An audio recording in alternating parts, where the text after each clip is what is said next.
আসসালামু আলাইকুম। আমার দেশি মুরগিতে থাকার জন্য নতুন করে আমি যে নেট সিস্টেমটা করছি, এখানে কিন্তু আমার কবুতরগুলোকেও ছেড়ে দিয়েছিলাম। আমি চেষ্টা করতেছিলাম যে কবুতরগুলোকে যেন এর ভিতরে ছেড়ে পালন করা যায়। কিন্তু সমস্যা একটা এখানে হলো, আমার মুরগিগুলো যখন কবুতরগুলো বাই চান্স নিচে পড়ে যায়, তখন আমার মুরগিগুলো আমার কবুতর উপর অ্যাটাক করে। ইভেন আমার একটা মেল কবুতরকে, দুঃখজনক, আমার মেল কবুতরটাকে একটাকে মেরেই ফেলছে ওরা।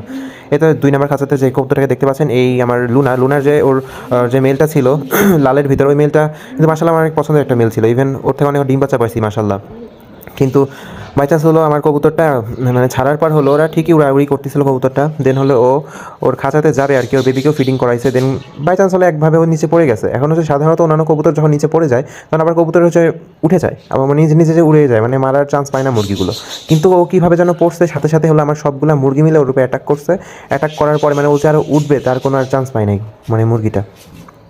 এটা আমি ভিডিও অ্যাড করে দিব, দেখতে পাবেন যে আমার মুরগিগুলো, সরি, আমার ওই ভিডিওটা তো করতে পারি না, ওই মোমেন্টে আমি ভিডিও করার কোনো নাই। কিন্তু যারা মেলটাকে চিনেন তাদের জন্য ভিডিওটা অ্যাড করতেছি এখানে, মেলটার ভিডিও।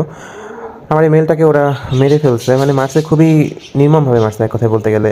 ওরা এমনভাবে অ্যাটাক করছে, ওর ডানার তো বডির পশম সব ছিঁড়ে ফেলছেই। দেন ওর মাথার খুলিটা পর্যন্ত বের করে ফেলছে, ঘাড় থেকে মাথার পর্যন্ত যে চামড়াটা থাকে ওরা ছিঁড়ে একদম আলাদা করে ফেলছে। দেন ওর পিঠের দিকে চামড়া তুলে ফেলছে, বুকের দিকেও চামড়া তুলে ফেলছে। তারপর আমি আমার কবুতরটার ওই কাটা জায়গাতে আমি হলুদ লাগিয়ে দিয়েছি। দেন ওকে ফার্স্ট ভেট খাওয়াই দিয়েছিলাম। দেন আমি টুকিটাকে কিছু মেডিসিন দিছি। আর বুঝতেছিলাম ও সম্ভবত বাঁচবে না, সার্ভাইভ করবে না, কারণ ওকে এমন পরিমাণে মারছে, কবুতরটার পা দুইটা অলরেডি অবশ হয়ে গেছে। ও যে নিজের পায়ে দাঁড়াবে তারও ক্ষমতাটা নাই, অলরেডি প্যারালাইসিস টাইপের হয়ে গেছে, আধমরা জাস্ট জীবনটা আছে। যাই হোক, আমি কবুতরটাকে পরে রেখে দিই। দেন রাতের বেলায় হলো কবুতরটা মারা গেছে, দুঃখজনক, কিছুই করার নাই, এমন একটা অবস্থা। কিন্তু আমি এখন আপনাদেরকে একটা কবুতরকে দিয়ে দেখাচ্ছি, আমার মুরগিগুলো যে কী পরিমাণ অ্যাগ্রেসিভ, আমার বলার মতো না। কবুতরকে সামনে পাইলেই হয়েছে, সবগুলো সব মুরগির কথা বলবো না, কিন্তু একটা মুরগি যখন মারতে আসে তখন অন্যগুলো লাই পেয়ে যায়, অন্যগুলো চলে আসে। এই দেখবেন আমার রোজই দেখবেন কীভাবে ওকে মারতে চলে আসবে। ইভেন আমার মোরগটা স্পেশাল, আমার মোরগ আর রোজই মেইনলি ওদেরকে মারে। আমার বাকি মুরগিগুলো একটু ভয় পাইলেও যখন তারা মারে তখন তাদের সামনে চলে আসে, ওর সবগুলো মিলে একসাথে মারা শুরু করে।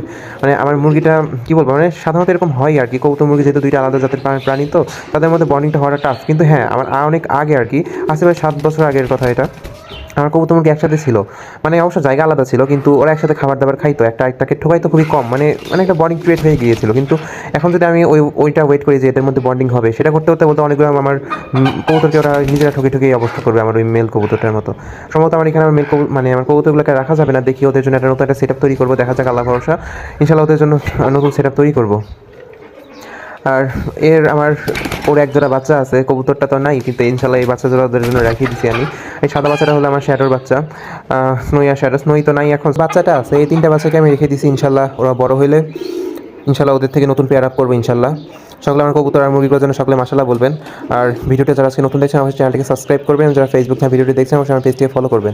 আর ভিডিওটি সকলে শেয়ার করে দেবেন, আর ভিডিওটিতে একটি সুন্দর কমেন্ট করে যাবেন। সকলকে ধন্যবাদ। আসসালামু আলাইকুম।